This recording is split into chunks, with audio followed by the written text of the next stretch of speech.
Hello and welcome to Love is a Battlefield, the DV podcast. My name is Tilly Moore and this is episode 18.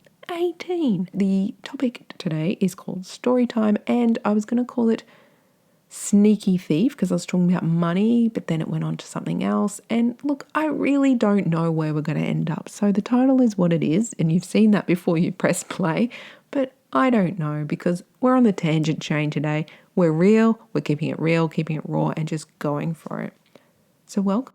So the other day when I was doing the financial abuse, a couple of things came to me. One was someone who wanted to move in with me and promised me $500 a week. And this was over a decade ago. And we were in a relationship and they offered $500, and that was pretty good. You know, that would cover rent and other stuff. I think they were just saying, oh, it was just for rent and they were going to pay half the bills as well. So whatever they were selling to me was this sweet deal. Like, it was like, oh, I'll give you $500 a week. That'll help cover rent. And I'm like, yeah, that'll pay the rent. And then they were like, oh, well, that's all I can give you. Is that enough? And I'm like, that's more than the current rent I was paying at the time because it's over a decade ago. And I'm like, you sure you want to pay that? And they're like, yeah, no, I can. You know, I earn this much a year. I've done a budget. No, I can definitely give you that. And will that help? Like, are you sure it's enough? Like, they're acting like, you know, it's part of their manipulation. I was like, yeah, no, that's great. And so I thought they were actually going to, I didn't need that. I just needed like half, like their share of whatever. But I think they lied that they were going to give so much so that I felt so secure in the whole financial side of things. So I didn't question them. Do you know they never once paid it? And it took me months before I even brought it up. And when I brought it up, an event happened. And that's what I kind of like, this is not the first time I've recorded this episode because then I went on a tangent about that event and a whole deep dive. And it was such a huge traumatic event that it was like, yeah, I'm not going to go there. I'm not going to go there. Like, that's a whole episode. And it got pretty real and raw. And I've still got it on file. Like, maybe I'll release it as some uncut thing one day, but I don't know. I will talk about it one day though, but it was a lot. So I'm like, no, this is not the reason I wanted to talk to you today. Today was about this whole, oh, I'm going to give you $500 if we move in together. And this is a person I was with. Yep, this is around like over a decade ago kind of thing. And that's all I'm going to say. As I've said, I don't use identifying names or anything and no specific timelines, just giving you a rough idea that it was a while ago. So yeah, $500 was pretty good offer. And so another thing came up for me while I was recording the financial abuse episode that was not related to financial abuse, but related to the time that they offered that $500. So I want to share it today. So yeah, here we go. So this person, I'd said to them, oh yeah, we'll move in one day. One day. We'll move in one day together. And yeah, that'd be great. I'd love that. And he's like, really? Would you? And I'm like, yeah, no, it'd be great. No, I look forward to it. That'd be all right. I'd said one day. Anyway, so he's like, oh, that's really good. And then topic change, whatever. That was it. And it was pretty clear. Like, I had not asked this person to move in with me. I had said one day. I hadn't asked them at all. And it was such a brief conversation. Anyway, so the next day, you know what this person did? And this is something I really want to share. Like, as soon as I thought of that in that episode, I was like, oh, I want to share this. So this person, I'm just there at the house. I think I was standing in the front yard or something. And this person pulls up with a trailer the next day. They're like, oh yeah, I'm coming over. I'll see you about 4 or something. Like, they said they're coming. They didn't tell me that they were moving in. This is pure manipulation, right? And the way they do it, so I'm just going to tell you what happened and then we'll reflect on like how they freaking got away with that and how they made me not realize how manipulative and evil and like planned and calculated what they were doing was, because I only sort of like reflected on this just recently, like in that episode. So this person rolls up with their car and a trailer full of belongings. No. No, I'm wrong. They roll up and they're in their car, right? They're just in their car and it's full of belongings. And I'm like, oh, hi. Oh, what's in your car? And he's like, oh, some of my stuff. And I'm like, what for? He's like, oh, I'm moving in, remember? And I'm like, no, we didn't say you're moving in now. Like, we was talking about it. And he's like, yeah, no. I don't even think he actually engaged in that question, because then he said, oh, my parents will be here soon. They've got the trailer. They're coming. And then literally they turn the corner from behind him and pull up with a trailer. And these parents that he has them wrapped around his finger. And this is so common with perpetrators of abuse, of all forms of abuse, to children, adults, various things. I won't get into this person being a raging pedophile. Whoops, did I say that? But this person was very unhinged. I mean, you're not well if that's what you're doing. I did not know that. Disclaimer. Did not know that. So obviously, imagine, sorry, tangent, but very important for us all to talk about. Imagine if every relationship you got into, there was a law of informed consent, and that you had to sign a document that said all the things they'd done in the past. Not like only things that got recorded criminally. Like, even in Australia, you can't see someone's criminal record. You can't look people up, which is so ridiculous that women cannot protect themselves against people, or anyone, men and women, can't protect themselves against people who've done really bad crimes. They can serve a huge sentence, come out and not even tell the next person. There's no way the next person has a legal way of finding out the details of what that person's done. Isn't that messed up, Australia? So sad.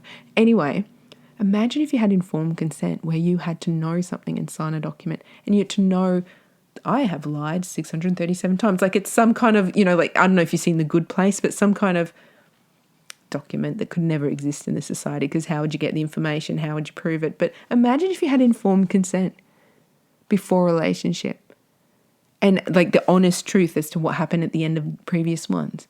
There would be so many lonely men, or men going to therapy, because they would realize, wait, I'm not getting into relationships. No one wants me. I might actually go and try and fix the issues that are causing these behaviors. Accountability. Just imagine that. Sorry, I was just having a little brain fart moment of, imagine if we had informed consent and you could find out that someone was an abuser or a pedophile or something, because there's no way to find out. Sometimes you might get a hint of something, and yes, what a win. Some countries you can look up past criminal records, but here, yeah, it's luck. It's a gamble. You try and ask all the questions. They answer them the way they want. I really think women should start messaging the ex. And who cares if people call you crazy? I've not done this. I had contact with an ex after I'd left an abuser and found out how they nearly killed them too. But I had wished I had contacted them at the start of the relationship and saved my family a whole lot of trauma. I really wish I had. And you know what prevents us from doing that? Being called crazy. Because women are conditioned too to think you're crazy. So the woman you message, the ex, will say, oh my gosh, and she'll message him and show him screenshots and go, what a crazy bitch.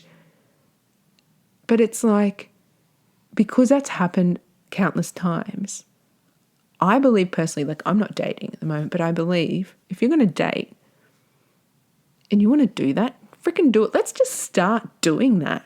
Hi, I'm not crazy. Don't call me crazy.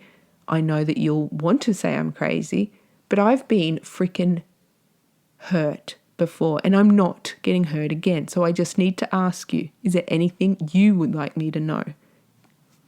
As someone who has been with this person, is there any criminal history, anything? Have they done any crimes to you or your children?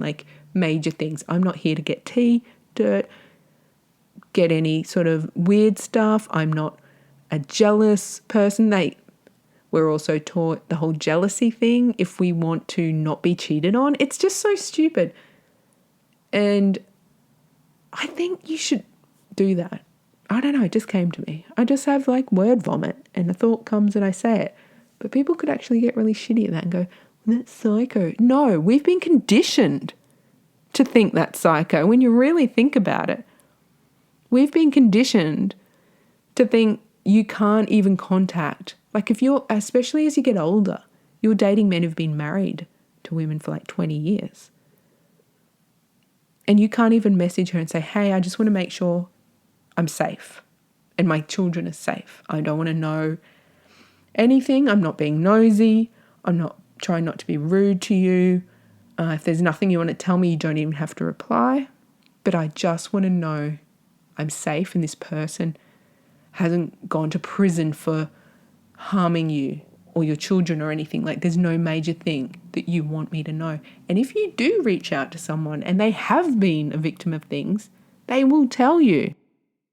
Like they're sitting there waiting to tell you, but they can't go out of their way if they find out that their ex-abuser has a new partner. They can't go out of their way to message the new partner because the abuser will come for them. The current partner will say, you're a crazy bitch, because he'll be gaslighting the new partner to believe his ex is crazy, unstable abuser. He'll be selling the whole Amber Heard thing into her. Like he will be doing that. And so you know that you're not going to, like you could just be condemned and everything, but at the end of the day, I still think it's loving. I still think if you have an opportunity and you're thinking, oh, should I let this girl know? Please do. On behalf of me, who was desperate to know and vetted as much as I could, but didn't message the ex because society tells us you're crazy if you do that. I wish I had, because when I did afterwards and found out that I was with a rapist, abuser who nearly murdered this person, who had tortured this person consistently, who had permanent injuries from a person, I wish I had reached out to her. And who gives a fuck who thinks you're crazy? Who gives a fuck about that bullshit patriarchal misogynistic thing that's been put in society? Like society, men have taught us looking in someone's phone is a breach of privacy. Messaging the ex to find out if he's an abuser, that means you're mentally ill and you're an abusive, psychopath, jealous bitch.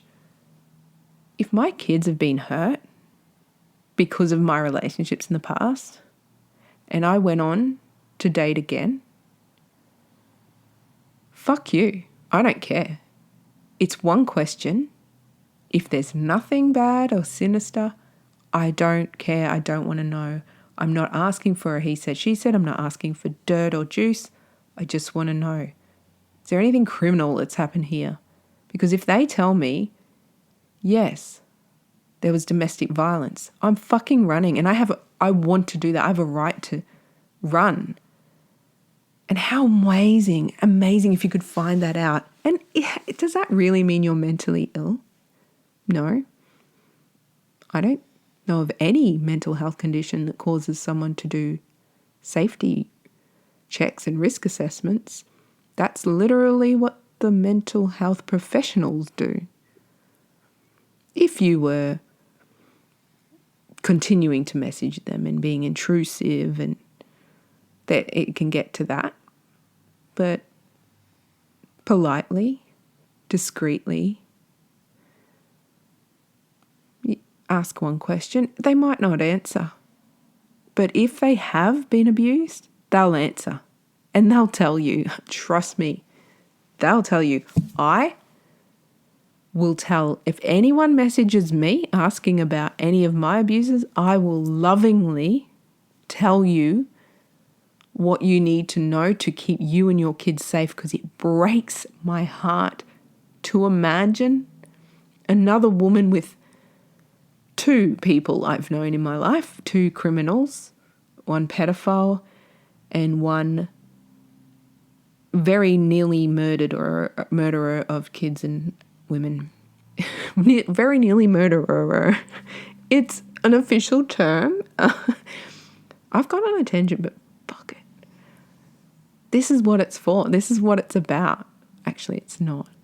People who write books on this subject and do podcasts actually have a format and they're professional. Yeah, well, pay me 20 cents. Give me 1 cent. We don't have 1 cent pieces. Give me 5 cent piece. Pay me per episode. I don't care if it's 5 cents. If you want me to be professional, show me the money and I'll give you professional. I will plan. I will articulate. I will stop swearing. Until then, we say what we've got to say to share information and knowledge. But anyway, wonderful tangent there. Perfect. Imagine if we had informed consent. Imagine if we weren't taught by society that you're mentally ill if you do risk assessments by asking the person. That's granted that you know the name of the person before. In a lot of relationships, the men have, shown me pictures and told me their full name and everything like that. A lot of times I haven't asked. So it just depends if you even know who it is. Anyway, moving right along. So where was I? I was saying that he offered $500 a week, which was like what he should have been offering was like half the rent at that time. And rent was the most we paid when we moved into another property was $400 a week, I think. So it was $200 a week for rent. But then where I was when he just intruded in my life was like probably $300-ish a week or something. And so he really only owed like $100 and something a week for rent. And so saying the $500 was like, whoa, are you sure? Wow, that would really help. But like, I don't know if I can take that much off you. Like all you have to do is like pay half. Oh, and he's just like, oh no, like I want to, well, you can cover other expenses with it, like the internet and stuff like that. We can, work that out. But, that's how much I have in my budget. I can definitely afford to live with you. And that's how much I can budget. And I'm like, well, that will cover half of things, So I think overselling it makes you feel more comfortable with it. So that was a conversation had at one point. But where were we? We're up to him pulling in his car full of things and me going, huh? Why you got all that stuff? And then him go, oh, my parents are coming. They're just right behind me. They've got the trailer. The trailer for what? Well, I'm moving in today. And I'm like, you never said you were moving in. And he's like, yeah. Gaslighting 101. Yeah, I'm moving in. Yeah, remember we talked about it? I said, yeah, I said one day. And he's like, oh, well, why not now? Yeah, no, you're okay with this. I remember you were okay with this. And next minute they pull in. And it's his parents that I know from the community, but don't know. And so I'm seeing them for the first time since I've started dating him. But I've known them from like around the community and stuff before. So this is like the dating me introduction too. Because this is like 2 weeks in. I know. I know. This is how I know red flags now, because we didn't even talk. The term red flags did not exist back at this time. I'd never heard it. Now we have it. We're helping educate each other to protect each other. I wish red flags term existed then, because I would have got it, but it didn't exist. I think it did in like DV services, but it hadn't got to the community yet. Love TikTok for that. Best education tool. Love it. Anyway, yeah, I never saw red flags. I actually didn't think he had any red flags, but that was a red flag. But that was 2 weeks in. So it was like, was it 2 weeks? I think so. No. Anyway, it probably was. I'm embarrassed to say. But I didn't say yes, did I? So this is what happened. So, and I'm like, we're in love, right? Apparently. I am, because I just love people. What an idiot. Anyway, so yeah, I love this person. I'm excited. We're in a relationship. I had known them years before, but hadn't known them. So I'm like really excited to be in a relationship with them and plan a future. The future is not now. Anyway, So they roll in and they're instantly like talking to me, and I'm like, oh, I'm intimidated by them because they're kind of weird. And and then they're like, where do you want this? Where do you want? And I'm like,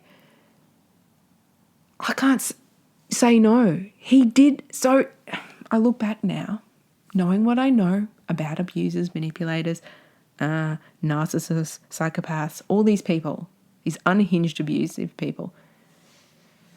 Now knowing what I know, I'm like, oh my gosh, he literally used his parents coming so that social conformity meant that I couldn't have a blowout in front of them and say, sorry, you're not moving in. I look back at that moment and just wish, oh gosh, I wish that I had, even in front of his parents, said, I'm sorry, we haven't discussed you moving in. You're not moving in today. I never said you were moving in. You didn't ask, and I never said it was okay. But you know what? I doubted myself. I had to quickly think of that conversation and think, did I say he could move in today? Like, did I say he could move in now? Maybe I said it, or maybe I said something where he implied that's what I meant. So you double guess yourself, you second guess yourself. And if you've come from a childhood where you've always second guessed yourself and not thought you're the smartest person, and you don't have much self-esteem or confidence, you're the perfect target for this. And that was me. I'm like, maybe it must have been me. I mean, there's no way someone rocks up with their parents and all their items to move in if we hadn't had the conversation. We did have a conversation about living together. I thought it was one day, but maybe I had. Yeah, and so this is going through my head in this split second. And so because there were doubts, I didn't stand up for myself. So if you're in this situation ever, I mean, it's such a weird situation. So many things they share are weird. It's like, but it can happen. A lot of abuse is weird because they're very unwell people doing very manipulative, creepy things. And I wish I could go back and say right in front of them, I never said you were moving in. There's no room for you here. You're not moving in. I'm sorry. I said maybe we'll live together in the future, but you're not moving in today. And to come, and I should have said, and to come here with all your belongings without even asking me if you could move in is really creepy. And I wish I knew red flags then. Oh, I wish I went, this is creepy and a red flag, and rocking up with your parents and all your belongings to a girl's house that you've been dating for 2 weeks to move in is really not appropriate, and I'm asking you to leave. Oh, I wish I knew what I know now and had done that. You would not believe the difference in my life and my kids' life if I'd done that. I wish. But those little doubts, you just don't. I wasn't educated in domestic violence. I did not do a DV course until after him. That was my first DV course after him. I was not educated in domestic violence. I did not know the term red flags. And this is over a decade ago. So no one really knew the term red flags. Oh my goodness. But let's not talk about the I wishes. So I'm there, deer in headlights, and I'm like, and I'm in love with this person, right? And that's the other thing they use. You're in love with them. You don't want to reject someone you're in love with. You want to spend a lot of time with them, especially me now finding out I'm neurodivergent. I love it, the attention. I love the person that I'm in love with wanting to spend more time with me. So I'm like, well, that'd be nice, but I really, knowing what I know now, and I think it's also maturity, getting older, it's like I should have talked. I mean, my kids were so little then. I should have talked to people. No, I didn't know. The answer was no. The answer was no. There was this boy I knew at the time. Okay, tangent, but this is so good. There's this boy. I've finished telling you what I wanted to tell you anyway. This is this boy. Okay, I say boy because he was a man, but he was pretty. He was so cute. This is someone I was actually attracted to before I dated them. A lot of people in my life, they've been attracted to me and pursued me. I don't know why it's always the men who are not aesthetically pleasing and who are abusive and who are toxic and horrible, that passionately, with their whole chest, confidently pursue women. Whereas the nice guys that are attractive and beautiful humans stay quiet and allow these pieces of excrement to like cockily go up to women and stuff. And I was too shy to pursue anyone myself. I didn't know my worth. I thought I was gross. I thought if I went up to a guy that I was attracted to, that he would like be a player and cheat on me and treat me bad, or he would reject me. So I just sort of thought, well, I'm a girl. Hopefully guys, are into pursuing and, approach me. But on reflection, it was really not nice people. And I've sort of observed that now, like in the later years of clubbing, that like it's the cocky, confident kind of, or they're overcompensating, fake cocky and confidence, that go up to the women, and the really nice people, even in my own friendship groups with men and women, I've noticed really nice dudes like sit back and they're really quiet, and they actually, I took them as rejection. I took it as rejection, like, because they actually just sort of act like they're not interested. So if you're looking for people who are giving you a lot of signs that they're interested, they're probably like, they might be the red flaggy types. Look for the little needle in a haystack. Look for that little gem. Look for the quiet one in the corner who looks like he doesn't like you. Give it a crack. He might not like you. But yeah. Anyway, tangent. He was pretty. He was attractive, and he was like one of the first guys I was like, oh, I really am attracted to him. I want to date him. And I met him, and he was like, oh, he was really attracted to me too. And I was like, oh, we're going to fall in love. It's going to be amazing. I was so excited. But he was not very nice. He was a womanizer. Womanizer, oh, you're a womanizer. Yeah, oh yeah. Yeah. Anyway. And I think he had a few women going on, and he was very weird. He'd always talk about his parents and his family, and he lived with mum and dad. And I think we were like 30, because he was around my age. I think he was my age or something, 30 something. But he wouldn't introduce me to his, like, we're dating for quite a while. He would only come over like late at night, and it was starting to give booty call. Like, I thought we were starting a relationship. I don't do casual sex. I don't do one night stands. I don't do anything like that ever. And it was sort of starting to look like he was like trying to use me, and he didn't get me to meet like his parents, yet he talked about them constantly, and he lived there. And it was sort of getting to that stage of like months in, it's like, what's happening? And I think there were other women and stuff. And so that ended naturally because he was just treating me like crap. But he was not good, right? He was a player and just treating me like crap. See, that's the thing. I finally go for a guy I'm attracted to, and he is a player. So I was like, okay. And I used to say, so then I told myself, date less appealing physically men, but then I'd get cheated on and abused by less appealing physically men. There's another way of saying less appealing physically men that is shorter, I'm sure. But so things ended with him. He would just treat me like crap, ignore me for days, and then suddenly and then lie that he was away from work when he wasn't. So I was like, oh, he was such a cheater, and just yucky. And yeah, once I was at his house, and I think his parents were coming home, and he wanted me to sneak out or something, yet he's like, oh, I've told them about you, so he's a liar, and he just treated me like crap. And so that ended. And then I ran into this person, I'm pushing myself to move in with you pedophile. And have I said pedophile? I don't know. He's a pedophile, but I didn't know he was a pedophile, obviously, hence the not informed consent. So this guy, I don't know how he knew about the other guy. Had he seen, he must have seen him on my Facebook, and he messaged me and said, don't date him. And I was like, why? You didn't want me, we didn't work out. And I'm like, well, why? And he's like, I just don't know.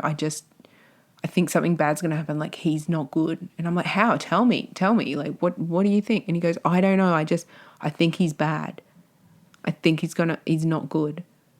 Please don't date him. Please, begging me, like sending messages. And he's like, I will be with you. Like, and he's like, just please don't date him. And he's like ringing me and starting to really be like, please don't date this guy.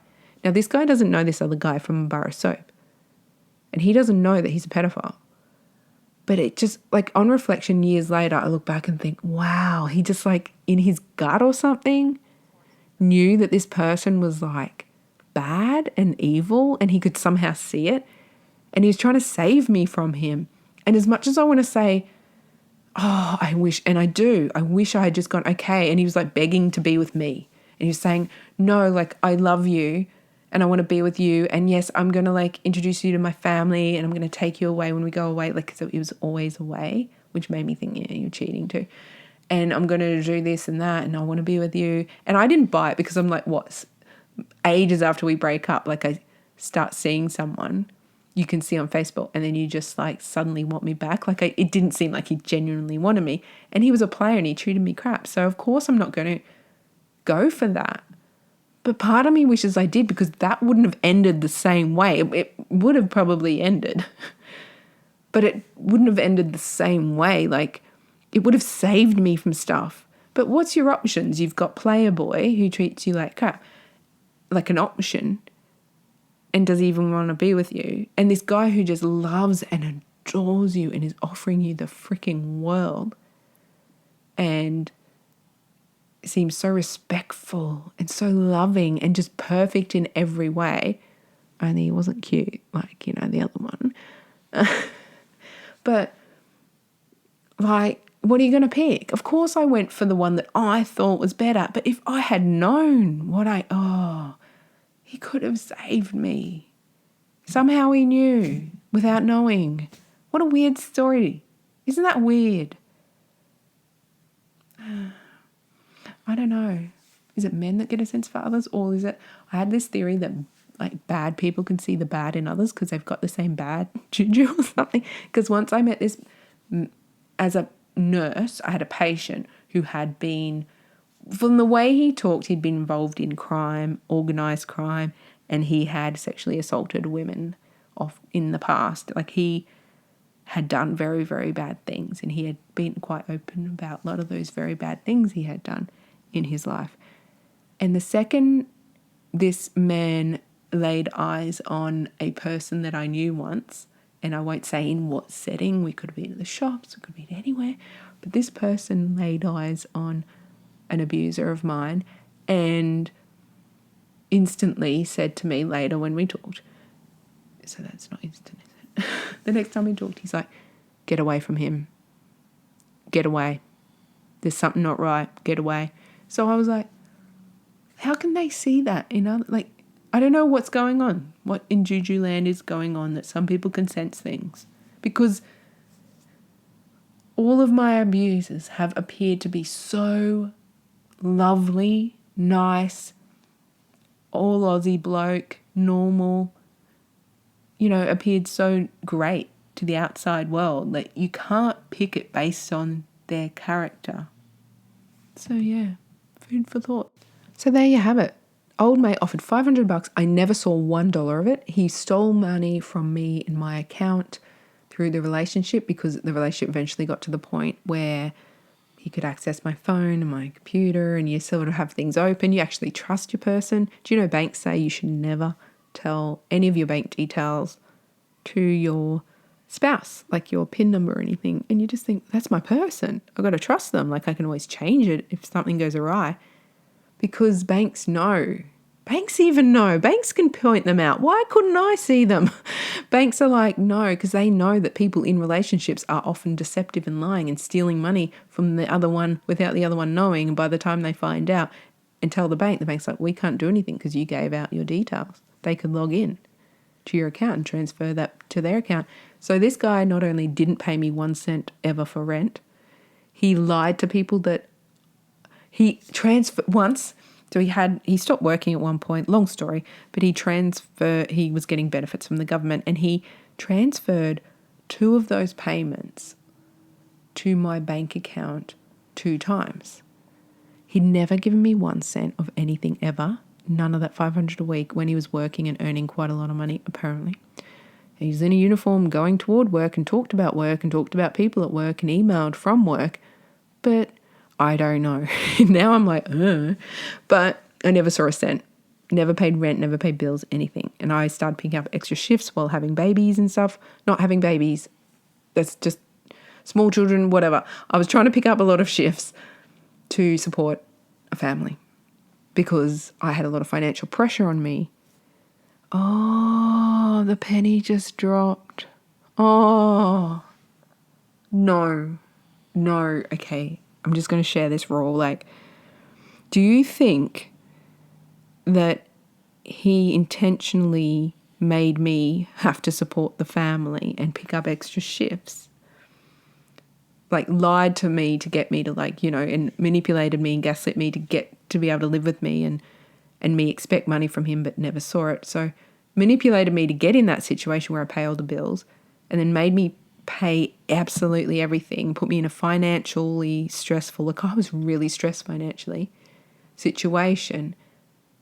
So I'd pick up extra shifts so I wouldn't be in the house as much because, you know, I've told you the word that starts with P. And I'm not going to get into it. I've touched on it too much and I don't want to go there for a lot of reasons that should be kind of obvious. But wow, that penny just dropped. And that's a thing that we were taught in that episode the other day, that financial abuse is all about control. So there are people who pay for you. You don't have to work and they will pay for you to have a lavish lifestyle. Yet it's so they can control you. And then there's those that steal from you or manipulate you to think they're going to support, like chip in, and they don't. And it's also to control and manipulate and maybe to make sure I keep going to work and stay out of the house, and so he can do his evil things that I'm not going to get into because I actually feel sick. Like we're too close to it right now. Wow. But yep, stole money. I have to get back to thinking factually and sweeping that aside because it's just too much. At the end of the relationship, stealing lots of money, using my account to pay for like hotels with adult women. I don't mind about the adult women. Like I would not have stayed in a relationship. Like I won't be cheated on. Like it was over. But finding out that he was a pedophile was just like, yeah, I've never been the same since. So yeah, the adult, but like, yeah, using all my money and stealing from me. So yes, what I had said before is he actually transferred 2 of his payments to me. And you know why he did that? And I found out later. So he could have screenshots to show, look, she makes me give her all the money that I have and won't give me an allowance. She takes all my money. So he could lie and manipulate. I think it was family and one of the girlfriends on the side or whatever, to think I was evil and stealing from him. Isn't that weird? And he took them back. He's like, oh, did I accidentally transfer that? Oh, can I have it back? He just did it for the screenshot to tell people, yeah, she always takes it from me. And he got those back, and then he never, ever, I never saw 1 cent. And he was earning a significant amount more than me when we first moved in together, and I didn't see a cent. So that was a bit of financial abuse story on the side of how I was manipulated into living with someone. So yeah, that day in the front lawn with the parents, I couldn't think on my feet, and I didn't know red flags, and I didn't know about domestic violence. I knew about domestic violence, but I didn't know what I know now. And had I? I tell you what, I would have had some amazing boundaries that day. I tell you that for nothing. But yeah, I'm so glad that young people can know what we didn't know. Thanks to TikTok, thanks to podcasts, thanks to everything, we can share it. They know what a red flag is. I am so glad people are empowered to risk assess and choose better and be safe. So I'm just going to end it there. Sorry if that was heavy. Sorry about the tangents, but it is what it is, and I am what I am, and we're just sharing and caring. And honestly, I've learnt stuff in my share today. And I hope you have too. You stay safe. Keep being a legend. Love ya. Bye.